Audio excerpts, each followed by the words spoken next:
Become a donor yourself and help to save life. This is Movietone. Leslie Mitchell reporting.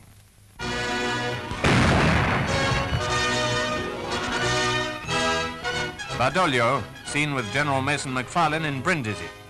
This is the first picture of him since he changed sides. Looks as though he had remarkably few regrets.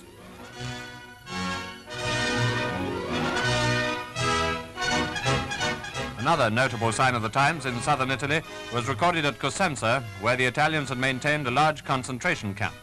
Over 15,000 people were interned here, ranging from Italian anti-fascists to German Jews. There were Czechs, Poles, Yugoslavs, and many more besides, and all pretty hungry, so the arrival of British forces with British rations was very welcome indeed. It wasn't long before the camp was breaking up, numerous parties packing up what possessions they still owned in anticipation of their return to freedom. In most cases, they'll go first of all to the Middle East. Meanwhile, the war in southern Italy continued to go well. The commander of the 8th Army now paid a visit to General Clark, commanding the Anglo-American 5th, to perfect plans for the combined drive on Naples and beyond. Sir Bernard appears to have been in highly confident mood even for him.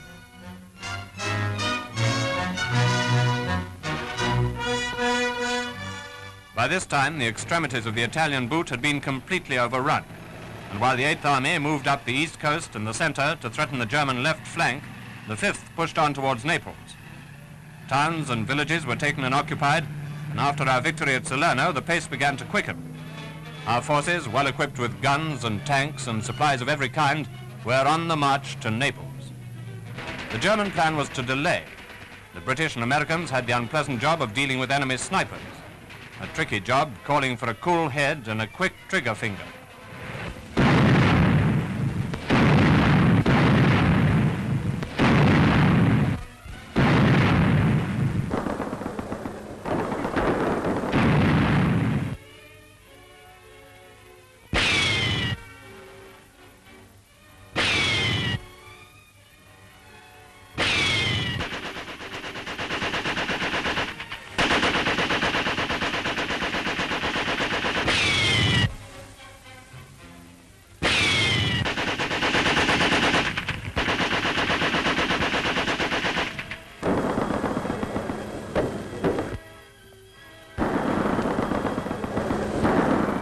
Italian civilians were extremely helpful on all these occasions. Here they're bandaging one of our wounded tank commanders and other casualties. But the German delaying tactics failed in their object of holding up our drive. True, their main body fell back in reasonable order, but the Allies were hot on their heels. We were soon in Pompeii, that ancient city, half destroyed by earthquake in AD 63, overwhelmed by the great eruption of Vesuvius 16 years later, and now a battlefield in 1943.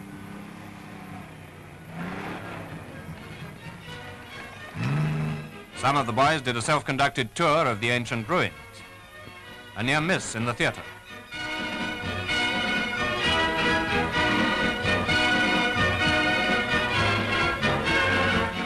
Everywhere they'd had half a chance, the Germans had done their damnedest in the way of demolitions. Any number of bridges had been blown, roads and communications wrecked. As usual, endless work for the REs.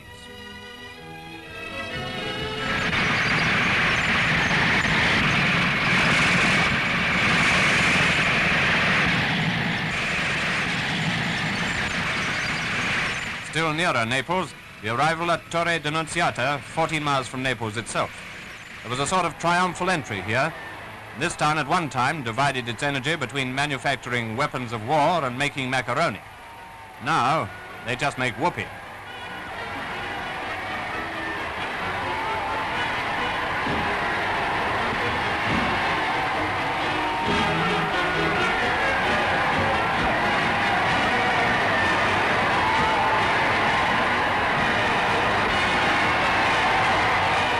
With only a few miles to go, the 5th Army passed Mount Vesuvius, which is still displaying some signs of agitation, as it has done ever since the violent eruption of 1631.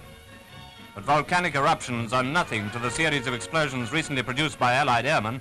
They had been making a sustained and devastating attack.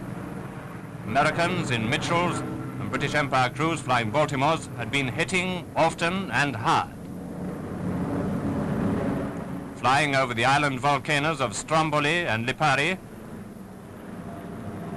flying over our own landing craft and convoys and escorts on the way to Salerno.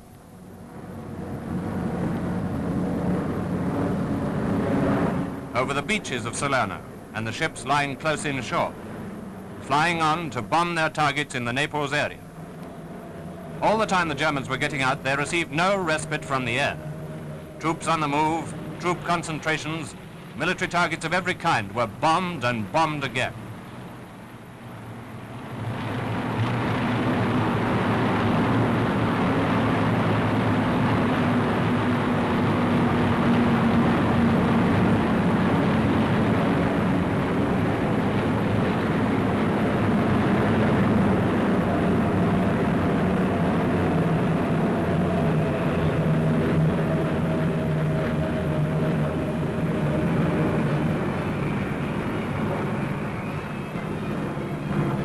Yes, Allied airmen held the sky while Allied forces on the ground beat back the German army.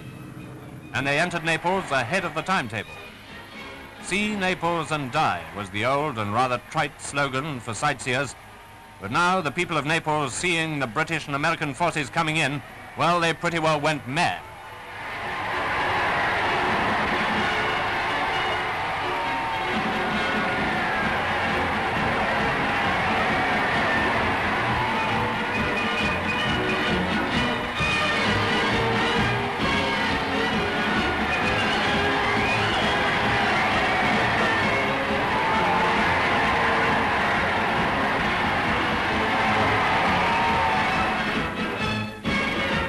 General Clark and the Fifth Army had arrived